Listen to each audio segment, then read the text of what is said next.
A good life is the fruit of a succession of good decisions, especially around love and work. However, we seldom accord the business of decision-making the kind of careful attention it requires. When faced with a large decision, we lack rituals and procedures. We typically procrastinate, lean on the nearest person, or rush headlong into an unexamined solution.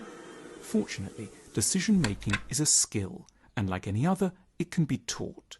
The chief enemy of good decisions is a lack of sufficient perspectives on a problem. We should systematically think through any issue from 5 distinct angles. Through the eyes of, variously, our enemy, our gut, death, caution, and courage. As we try out, juggle with, and then synthesize these oblique perspectives, we will feel our sense of possibility expand and a tolerable way forward gradually emerge from the present confusion. Our enemies have deep insights into us. They know our frailties. They actively want the worst for us, and they're bringing a desperate, mean intelligence to bear on our case. Thinking of them helps beautifully to clarify our thoughts. It can be unfeasibly hard to be a true friend to ourselves in the way we should be.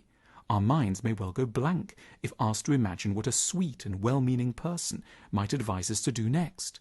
We're so much better at getting into the heads of our bitterest foes. They appreciate our weaknesses and temptations like no other. We can at last put these characters to constructive use by doing the very opposite of what we suspect, probably very correctly, they might propose and say. We will be energized and focused by the haunting voices of those dispiriting but very telling and mesmerizing judges, those who refuse to believe in us. In a sense, we know the answer already, or at least one version of it. We call it gut instinct, and it's there from the moment a dilemma first appears. The gut is the accumulation of all the decision-making lessons we've ever derived across our lives, revealed unconsciously at speed. Most of us have become rather good at not listening to the gut. Probably it got us into trouble a number of times, maybe pushing us into some crazy moments for which we paid dear. So now we pride ourselves on being thinking people who take their time, gather evidence, and make full use of their higher mental powers, as well we should. Nevertheless, we thereby lose a source of important insight. We should be brave enough to invite our gut to the decision-making table, not necessarily in order to follow it, but in order to know what it wants and then submit its stubborn and impatient certainties to gentle, rational cross-examination. The largest, but always easily forgotten certainty is that all our decisions are unfolding in the backdrop of a giant ticking death clock. We should listen to its beat and take its daunting messages to heart. The thought of death has a habit of highlighting our responsibilities to ourselves and of weakening our concern for living according to what's expected of us by society. It's a terrifying agent of authenticity. Death may lend us a perverse new sort of confidence to tackle challenges.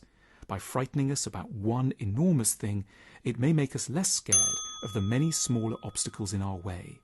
Our lives won't be what they could be unless we submit pretty much every choice we face to the arbiter of eternity and oblivion. Somewhere round the table at every decision must be the voice of caution. It wears dowdy clothes and speaks quietly. It certainly lacks glamour in an age of bravado and bombast. It's easy to feel that we must always and invariably jump, because life has to be about giving the new a go. But it may not be. Let's remember, caution clears its throat to tell us that most new businesses fail, most schemes end in disaster, and most future relationships will merely rehash the themes of the current unsatisfactory one. Furthermore, there's a huge amount to be lost, and there are many people around us who may get very hurt by our ambitions. The devil one knows may just have the edge over the many demons one doesn't quite. Caution doesn't look down on the idea of compromise. It recognizes that there are, at points, simply no ideal options for the imperfect beings we ultimately are. Caution has the bravery not always to try to rebel against reality.